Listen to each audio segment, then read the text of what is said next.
সুজন মাঝি অনেকক্ষণ নৌকা বেয়েছে। তার গলাটা রীতিমতো শুকিয়ে গেছে। সকালবেলা পান্তা ভাতের সাথে কাঁচামরিচ ডলে পেঁয়াজ ডলে খেয়েছে। সেই পান্তা মনে হয় পেটে আর নাই, কিছু একটা খেতে হবে।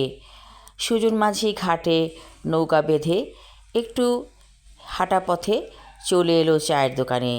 চায়ের দোকানটা ঘাট থেকে একটু দূরে বলা চলে। দেখলো অনেক মানুষের ভিড় উপচে পড়ছে। সুজন মাঝি বলল, ও রহমত মিয়া, আমারে এক কাপ চা দাও, আর সাথে 2টা নোনতা বিস্কুট।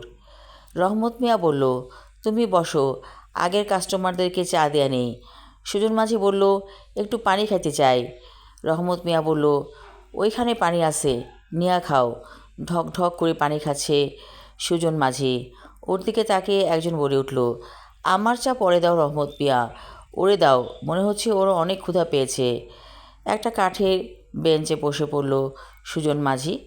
তারপর সবার আগে চাটা দিল রহমত মিয়া সুজন মাঝিকে। চায়ে চুমুক দিয়ে সুজন মাঝি বলল, আহা, কি মজার চা, মনে হয়েছে যেন মধু মাখাইছো। রহমত মিয়া হেসে বলল, তোমার চায়ে তো আমি মধুই দেই, চিনি তো দেই না। অন্যান্য কাস্টমার বলে উঠল, তাহলে আমাদের চায়ে চিনি দিতে হবে কেন, মধুই দেন।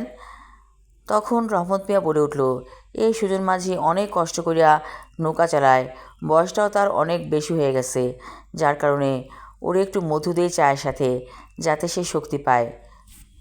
চা খেয়ে যেই না উঠতে যাবে সুজন মাঝি, হঠাৎ একটি কাক ওর মাথায় বিষটা ফেলে দিল। রাগে দুঃখে সুজন মাঝি চিৎকার করে বলল, বিষ কাউয়া কোথাকার, আমার মাথায় গু করছস, কত কাস্টমার বসে রয়েছে, ওদেরকে দেখলি না? এই অবস্থা দেখে কাস্টমাররা হেসে ফেলল। রহমত মিয়া বলল, নাও, বোতলের পানি নাও, মাথাটা একটু ধুইয়া ফেলাও। তারপর একটা বোতল দিয়ে দিল রহমত মিয়া সুজন মাঝিকে। বহু কষ্ট করে মাথাটা পরিষ্কার করল সুজন মাঝি। তারপর হেঁটে চলে এলো তার নৌকায়। নৌকাটা অনেক ভারী লাগছে, অথচ নৌকায় কোনো কাস্টমার নেই। সুজন মাঝি বলে উঠল, আশ্চর্য, কি হইতাছে আমার সাথে, নৌকা এত ভারী কেন, কেউ কি অতিপ্রাকৃত বসে রয়েছে এইখানটায়? হঠাৎ একটা হাসির শব্দ, মনে হচ্ছে তার খুব কাছে বসে কেউ হাসছে। সুজন মাঝি এবার দোয়া পড়তে লাগলো।